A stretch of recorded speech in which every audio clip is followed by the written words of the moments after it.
Hi everyone, स्वागत है आपका अपने YouTube channel AP live classes पर। देखिए, आज का हमारा बहुत ही इम्पोर्टेंट टॉपिक है, वो है लाइसोसोम। इसके पिछले पार्ट में हमने कोशिका के कुछ अंगों के बारे में बेसिक से जानकारी प्राप्त की थी। आज हम देखेंगे लाइसोसोम के बारे में। तो जो लाइसोसोम होता है, जो कोशिका चैप्टर है, वो बहुत बड़ा चैप्टर है। इसे हम क्रम बाई क्रम लेते चलेंगे तो पूरा कंप्लीट हो जाएगा। तो जो लाइसोसोम है, इसकी खोज किसने की थी? आपकी डी डुबे ने इसकी खोज की थी।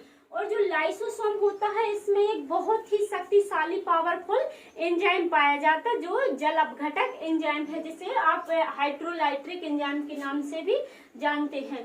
तो जो ये हाइड्रोलाइट्रिक एंजाइम है, जिस कोशिका के जिस अंग पर पड़ जाता है, तो उस कोशिका को वहां पर क्या है, नष्ट कर देता है, यानी पचा लेता है।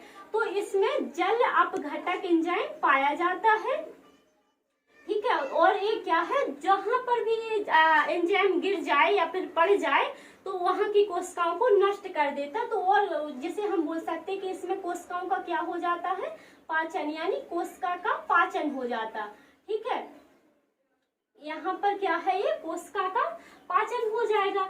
फिर हमें देखना है कि जो हमारा लाइसोसोम है, इसमें कोशिका के अगर कोई भी काम में जो आपके भाग हैं, ये अगर आपके कार्य नहीं करते हैं, कोई भी आपका भाग हो, ठीक है, कोई भी अंग हो, या फिर माइटोकॉन्ड्रिया, गोल्गी बॉडी, वैक्यूल से सेंट्रोसोम में, ठीक है, एंडोप्लाज्मिक रेटिकुलम, कोई भी अंग हो, अगर ये आपका काम नहीं करता है, तो क्या है, उस अंग को ये लाइसोसोम हमारा नष्ट कर देता, ठीक है। तो उस जहां पर मान लीजिए अगर आपका न्यूक्लियस है, जो ये आपका काम नहीं कर रहा, तो यहाँ पर लाइसोसोम आकर के इसे क्या है, न्यूक्लियस को ही नष्ट कर देगा, ठीक है। तो इसे वो नष्ट कर देगा। तो जब हम यहाँ पर इसे नष्ट कर देंगे, जिससे वहाँ की सारी कोशिकाओं की मृत्यु हो जाएगी, ठीक है। यानी वहाँ की जब इसे नष्ट कर देगा न्यूक्लियस को, तो इसके जो पास की कोशिकाएं हैं, पास की कोशिकाएं तो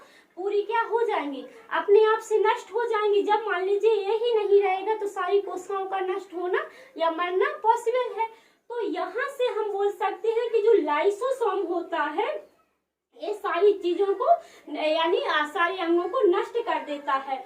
और जब हम इसमें देखेंगे कि इसमें जब कोई भी पूरे अंग हैं, जितने भी सारे अंग हैं, अगर सारे के सारे आपके अंग काम करना बंद कर दे, तो क्या होगा, जब तो फिर ये सारे अंग आपके अगर काम करना बंद कर दे, जैसे माइटोकॉन्ड्रिया है, माइटोकॉन्ड्रिया ऊर्जा बनाना छोड़ दे, सेंट्रोसोम है, ठीक है, ये संतुलन बनाना छोड़ दे, और आपके सारे न्यूक्लियस है, ये क्या है, जल को भी नियंत्रित करना छोड़ दे, तो ये क्या करेंगे, तो यहाँ पर जो आपका होता है ये लाइसोसोम ही फट जाएगा, ठीक है। लाइसोसोम फट जाने के कारण सारे अंग आपके जितने भी हैं, ये सारे अंग क्या है, आपके मर जाएंगे, यानी नष्ट हो जाएंगे। अब जब मान लीजिए आपका लाइसोसोम ही मर गया है, जब वो फट जाएगा तो उसकी क्या हो जाएगी, मृत्यु हो जाएगी। तो यहाँ पर हम देखेंगे कि अब जो लाइसोसोम है, ये सारी चीजों को पाचन करता है, यानी सारी चीजों को पचाता है। जब ये ही खुद मर जाएगा, तो इसे कौन पचाएगा? तो जो आपका आरबीसी रहता है, आरबीसी में क्या है, आपका लाइसोसोम नहीं पाया जाता। और आरबीसी कहाँ पाई जाती है, आपकी ब्लड में पाई जाती है। और आरबीसी का जीवन काल कितने, 120 दिन का होता है। तो ये आरबीसी क्या है, अपने मरने के बाद, ठीक है, आरबीसी मरने के बाद इसमें लाइसोसोम पाया नहीं जाता है, तो ये क्या है, आपकी स्प्लीन में आ जाती है, यानी इससे क्या है, स्प्लीन में पाई जाती, क्या है, इसे हम बोल सकते हैं या प्लीहा या तिल्ली बोलते। तो यहाँ पर क्या है, ये सारी चीजें आपकी लाइसोसोम की या स्प्लीन में आ जाएंगी, इसलिए इसे क्या है, आरबीसी को कब्र भी कहते हैं। किसे, प्लीहा या तिल्ली को क्या कहते हैं हम, आरबीसी का कब्र भी कहते हैं, ठीक है। तो इससे आपको ये सारी चीजें बड़ी आसानी से क्लियर हो गई हैं।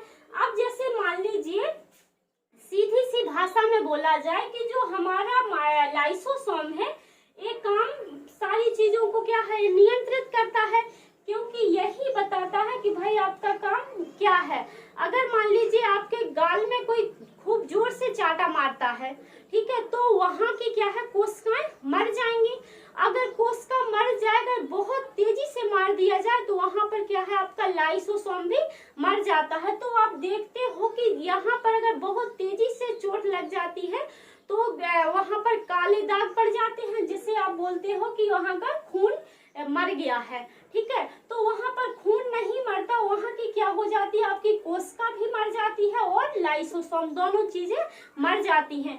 तो इससे क्या है, जो आपका आरबीसी है इसमें वो आपकी प्लीहा में पहुंच जाएगी, क्योंकि आरबीसी में लाइसोसोम नहीं पाया जाता और वहां पर क्या है, वो सारी चीजों को इकट्ठा कर देती है। यानी इससे जो हमारा लाइसोसोम है ये सारी चीजों को क्या कर देता है, नष्ट कर देता है। इसलिए हम इसे क्या बोलते हैं, जो लाइसोसोम होता है इसे आत्महत्या की थैली भी बोलते हैं। ठीक है, आत्महत्या की थैली बोलते हैं किसे, लाइसोसोम को आत्महत्या की थैली, और इसी को बोलते हैं सुसाइड बैग, और इसी को बोलते हैं आपका क्या, ठीक है। तो इसमें आपकी सारी चीजें बड़ी आसानी से क्लियर हो गई हैं। अब हमें देखना है कि जीवद्रव्य, अब जीवद्रव्य होता है कि क्या, तो जो हमारी कोशिकाएं हैं, कोशिकाओं के बीच में क्या है, एक द्रव्य भरा रहता है जिसे बोलते हैं हम द्रव्य। यानी जो हमारी कोशिकाएं हैं आपस में मिले नहीं, इनको संतुलन बनाने के लिए क्या है, हमारे शरीर में द्रव्य भरा है, यानी 80% क्या है, पानी भरा है। तो इनके बीच में जो ये द्रव्य भरा है इसे बोलते हैं हम जीवद्रव्य। अब जीवद्रव्य की खोज की थी आपकी पुरकिंजे ने।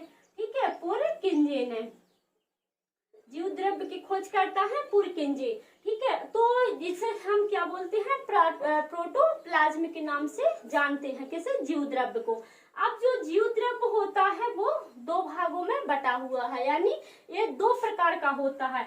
एक होता है आपका कोशिका द्रव्य और एक होता है आपका केंद्रिका द्रव्य। जो आपकी कोशिकाओं में पाया जाता है उसे बोलते हैं कोशिका द्रव्य, और जो आपका केंद्रक में पाया जाता है उसे बोलते हैं केंद्रिका द्रव्य।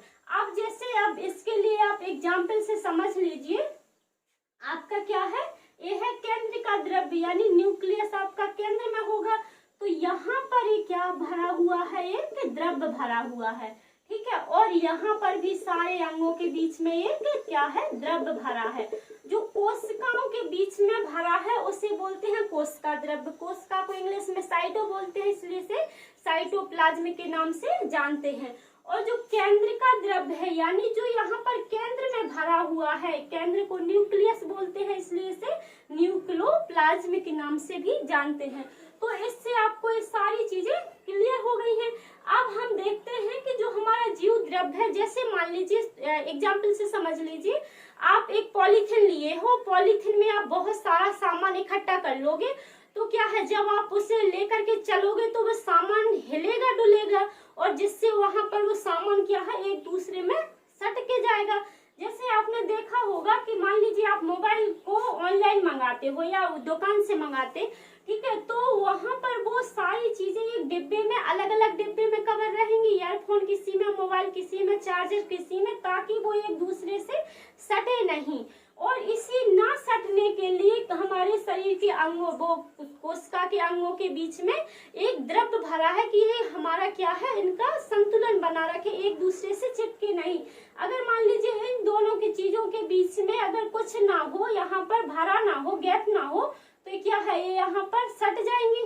ठीक है, जो गैप में क्या है, कुछ भी ना होगा तो ये भर जाएंगे, इनसे सट जाएंगे, यानी चिपक जाएंगे। तो इसके लिए हमारी कोशिकाओं के अंदर क्या भरा है, जीव द्रव्य। अगर जीव द्रव्य कितना, हमारी कोशिकाओं के अंदर 80% पानी पाया जाता है, इसमें कितना है, 80%। अगर 1% की कमी होती है तो हमें क्या लगती है, प्यास लगती है। अगर 10% की कमी हो जाए तो हमारी मृत्यु होना स्वाभाविक है। तो इससे आपको सारी चीजें बड़ी आसानी से क्लियर हो गई हैं।